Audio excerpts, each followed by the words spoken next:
Hey everyone, welcome back to the Baby Criminologist, the only show where your host can't legally drive, but still manages to understand the neuroscience of stress better than most agency heads. Let's start with a game. I am a baby after all. Picture this. It's 2 a.m. You're alone. You're pulling over a car on a dark rural road. There's no streetlight, no partner, no backup for 15 minutes. Just you, your flashlight, and the cold realization that you have no idea what or who is inside that car. Your hands are sweating, your stomach's tight, and your brain is screaming, "Don't screw this up." Now ask yourself, are you calm? Are you centered? Are you the vision of perfect rationality? Or are you gripping that flashlight like it's the last safety net between you and chaos? Because that's the thing. We expect officers to act with perfect clarity, perfect calm, and perfect restraint in completely imperfect conditions. Now sure, we all know stress. Whether it's bills piling up, a sick kid at 3 a.m., or trying to fish a pacifier out of the toilet before the dog finds it, stress is part of life. But policing stress? That's different. That's walk into an unknown domestic dispute not knowing if someone's armed stress. That's try not to be the next viral video stress. And stress like that doesn't just make you cranky.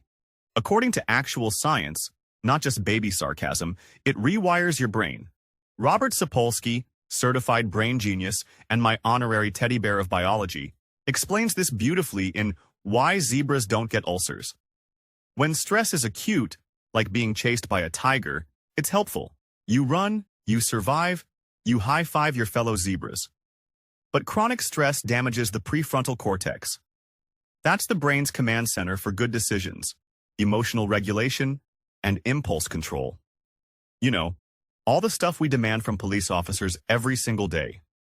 Your brain, under chronic stress, literally starts working less like a reasonable adult and more like, well, me, after skipping nap time.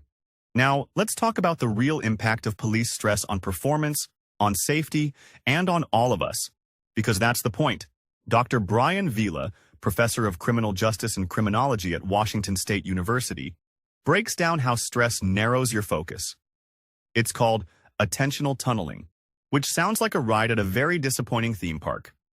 Basically, under high stress, officers miss details. They may fixate on a weapon and not see a hand movement.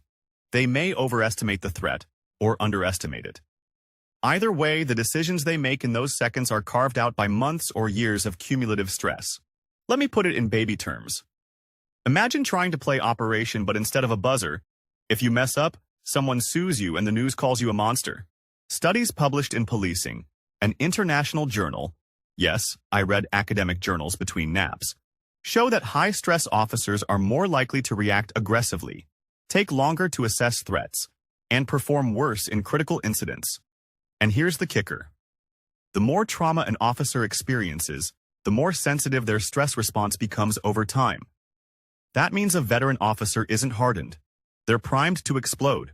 Look, this isn't a complicated fix. Mental health support isn't the whipped cream on the sundae. It's the bowl holding the whole thing together when stuff starts to melt. Departments need embedded professionals who actually understand what trauma looks like in uniform. Look, we have a responsibility to, if we truly want our police to be the best versions of themselves. While it is important to point out when police are acting unethically, it is just as important to point out and acknowledge them when they are doing a great job. And most of them are. We can speak up for reforms that prioritize the people in the uniform and make the support and training they need a priority. We can say, hey, we want good, calm officers, and that means giving them the same help we expect them to give us. Remember, you can't yell at your stuffed giraffe for falling over when you never gave it legs.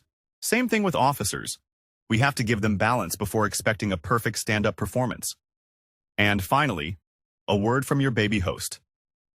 Look, I might still think peekaboo is a trust exercise, and consider snack time a constitutional right, but I care about this.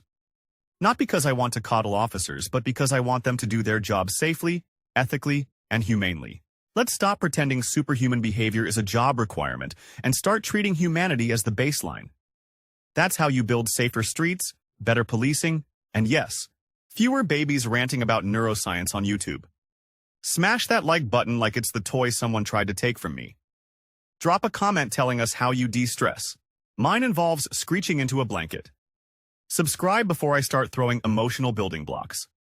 See you next time, but until then, remember, if we want to hold police accountable when they make mistakes, then we have to hold ourselves accountable and give them the resources they need to do their jobs well.